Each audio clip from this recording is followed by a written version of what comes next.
made it. Week 1 of the NFL season is here, and you need to add these 7 players now off your waiver wire. Starting with the rookie running back in Tampa Bay, Rachaad White. And I'll be honest with you, this surprised me. On Yahoo right now, Rachaad White is only owned in 33% of leagues, meaning that he's available in 67%, and this is pretty similar to what you're seeing on Sleeper, ESPN, NFL.com, whatever platform you're using. Now, this is interesting because he appears to be the clear running back 2 in Tampa Bay. He beat out Keyshawn Vaughn this preseason in camp, and he was also drafted this year, so he kind of had the leg up, meaning they didn't have that much confidence in Vaughn. And Rachaad White during college was lethal in the passing game. See for yourself. Out of every single running back drafted this year, Rachaad White led all of them with a 19% career college target share, which is top 2% of all time. He had more than Breece Hall, Kenneth Walker, all these guys going ahead of him. And White has solid size, so not only can he catch passes, but he could be used on the goal line if needed. 214 pounds is honestly the ideal size for an NFL running back. And a little bit more into his receiving ability, last year alone, he had almost 500 receiving yards on 50 targets, 43 catches, was the leading receiver on his own team. And now, of course, Leonard Fournette is there, and he's the clear RB1. But over the last 2 seasons, Leonard Fournette, who is getting a little bit up there in age, not a concern for this specific year as much as maybe a dynasty league, but Leonard Fournette right now, he's missed 3 games each of the past 2 years, or 20% of his games since 2020. So add White before your friends do, and then grab this next wide receiver. And that would be Arizona Cardinals' second-year player, Rondell Moore. And Moore is only owned in 31% of fantasy leagues right now, meaning that he's available in 69% of them. Odds are he's available in yours. Now, here's the thing. Rondell was not good by any means his rookie year. It really wasn't his fault. It was where he was being placed on the field. Just 65 targets as a rookie, and he ranked 98th amongst all receivers in average target distance. You may have heard of this as being called ADOT. Here's another way to look at this. Rondell Moore was not used downfield at all, but his coach, Cliff Kingsbury, has stated that he is going to be used much differently last year, and specifically pointed to the fact that they need to get him working downfield. And it's assumed that he's going to take on Christian Kirk's role in the offense from last year. Kirk has now left and gone to Jacksonville. And now here's what that means. Last year, Christian Kirk was using the slot about 49% of the time. We like good receivers being in the slot. They usually see a worse cornerback, and they have the entire field to play with. They're not limited by the out-of-bounds boundary. But not only was he used in the slot, he was used downfield. He was top 15 in the NFL in deep targets, so that's where Rondell Moore will come into play this year. And Rondell is faster and more athletic than Kirk ever was. So get him and then add this sneaky running back. And that would be the Tennessee Titans running back Dontrell Hilliard, who as of right now is available in over 90% of leagues. He's currently rostered on average in just 6% of fantasy leagues. But according to a recent Athletic article, a trustworthy news site that Josh Norris shared on Twitter, Dontrell Hilliard is clearly the second best running back on the roster, a guy I believe would get the bulk of the work if Derrick Henry were to miss any time. So Hilliard is the clear number 2 in Tennessee, and here's what you need to know. Believe it or not, Dontrell Hilliard was the most efficient running back in terms of true yards per carry last year in the entire NFL. A smaller sample, yes, but he was good. And this past off season, the Titans liked him enough to re-sign him. It wasn't insane money, around $2 million in overall with incentives, but they still re-signed him. But that's not all, because the Titans this offseason, they also drafted a 4th rounder out of Michigan in Hassan Haskins, who's he's a very strong running back. He's not exactly Derrick Henry, but he could fit that mold of being a powerful downhill runner,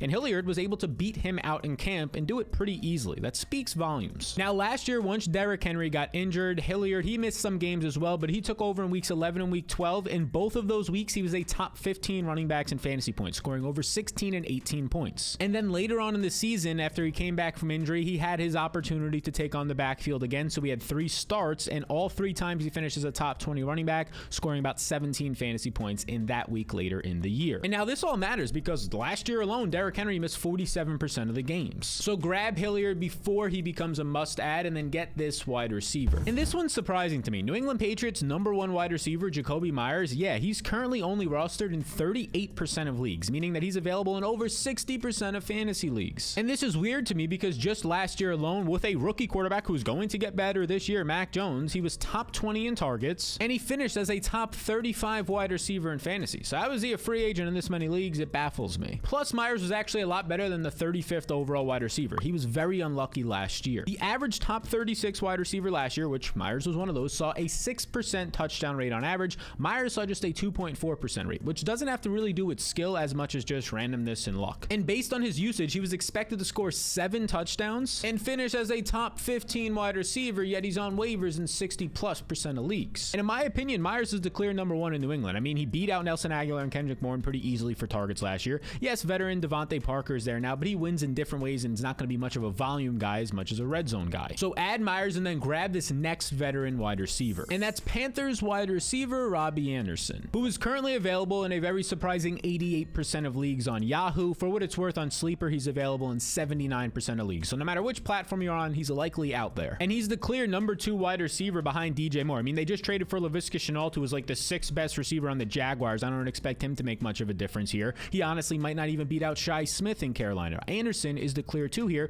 and now he gets the best quarterback of his career. Let's discuss. Last season, over 30% of Robbie Anderson's targets were uncatchable. They were just wasted targets. And that's because Sam Darnold ranked 32nd in target accuracy this year. But we have some good news for you. Baker Mayfield is now the quarterback 1 in Carolina. And when healthy, Baker is top 12 in catchable passes in his career. He's a much more accurate quarterback than Darnold. And the rumors of Robbie not liking Baker, those have been put to rest. They're having a good chemistry in camp and enjoy each other. And there's recent trade rumors, but as you can see right here on Twitter, those have been put to rest. Carolina has no plans to trade either Terrace Marshall's second-year player or Robbie Anderson. So acquire Anderson and then get this rookie running back. And that's Falcons' 5th-round pick, Tyler Algiere, who right now he's available in over 70% of fantasy leagues. He's only rostered in 29% of them. And depending on which beat reporters you follow, it might be Tyler Algiere, who's the clear backup to Cordell Patterson. It might be Damian Williams, but either way, Algiere is close, if anything. He likely is, in my opinion, the clear backup right now,